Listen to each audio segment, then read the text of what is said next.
আসসালামু আলাইকুম রহমতুল্লাহ বারকাতুহু। আমরা আসছি আজকে কসবা থানাধীন আড়াইবাড়ি দরবার শরীফ। আসলে এই আড়াইবাড়ি দরবার শরীফ অনেক নাম শুনছি, তো আজকে আড়াইবাড়ি দরবার শরীফে আসলাম। তো এটা হলো, আপনারা সহজে চিনবেন, আমাদের বাংলাদেশের আলোচিত বক্তা হযরত মাওলানা মিজানুর রহমান আজহারী সাহেবের নানা গোলাম সরওয়ার সাইদি, যিনি মৃত্যুবরণ করছেন। তো ওনার নিজ হাতে উনি নিজে এটা প্রতিষ্ঠিত করেছেন। তো আজকে আপনাদেরকে ইনশাল্লাহ দেখাবো যে আসলে কত সুন্দর করে এই জান্নাতি বাগান উনি সাজায় গেছে। তো এটা হলো আড়াইবাড়ি দরবার শরীফের এটা হলো মসজিদ। পুরা খুব সুন্দরভাবে একটা মসজিদটা তৈরি করছে। হ্যাঁ, তারপরে পাশে আপনার মাদ্রাসা আছে, সাইদিয়া মাদ্রাসা, আড়াইবাড়ি সাইদিয়া মাদ্রাসা। তো উনি আসলে খুব সুন্দরভাবে জান্নাতের বাগান সাজায় গেছে আপনাদেরকে।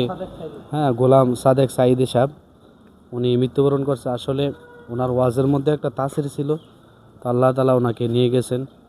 তো ওনার সাজানো এই বাগান, জান্নাতের বাগান আপনাদেরকে দেখাইতেছে ঘুরে ঘুরে। ওনার কবর তো মনে হয় হুজুর এখানে না? ওনাকে কিন্তু এখানেই দাফন করা হয়েছে, ভিতরে আর কি, পিছনে না, মাদ্রাসার পিছনে। তো আপনাদেরকে এটাও দেখাবো যে আপনার পাশে এদিকে নদীর মতো একেবারে ছোট্ট একটা উজুখানা, এখানে গোসল করা হয়। খুব সুন্দর একটা পরিবেশ আর কি, খুব সুন্দর পরিবেশ। তো আপনারা দেখতেছেন যে সামনে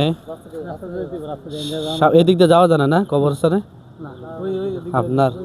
হ্যাঁ, আপনার ওই যে খেজুর গাছটা দেখতেছেন আপনারা, ওই খেজুর গাছের নিচে ওনাকে দাফন করা হয়েছে।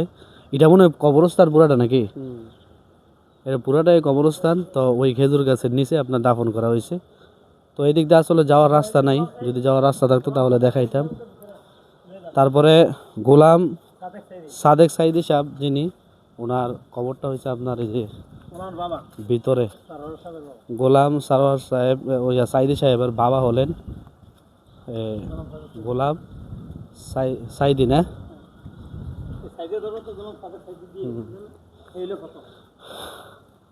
তো গোলাম সারোয়ার সাইদি সাহেবের বাবার কবর হয়েছে এখানে। আপনারা দেখেন, আপনাদেরকে দেখাইতেছি এখন। হ্যাঁ রে, এতটা দিই।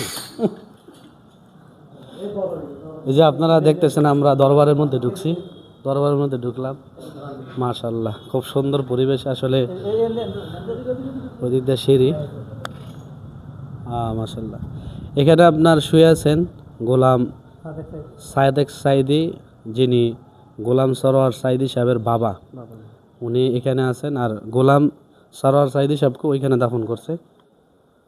তো আল্লাহ তাআলা ওনাদেরকে জান্নাতের উচ্চ মাকাম দান করেন। আসলে পরিবেশটা কিন্তু খুব সুন্দর, ঠিক না হুজুর? পরিবেশটা খুব সুন্দর, উনি খুব সুন্দরভাবে, এখানে কোনো ঝামেলা নাই।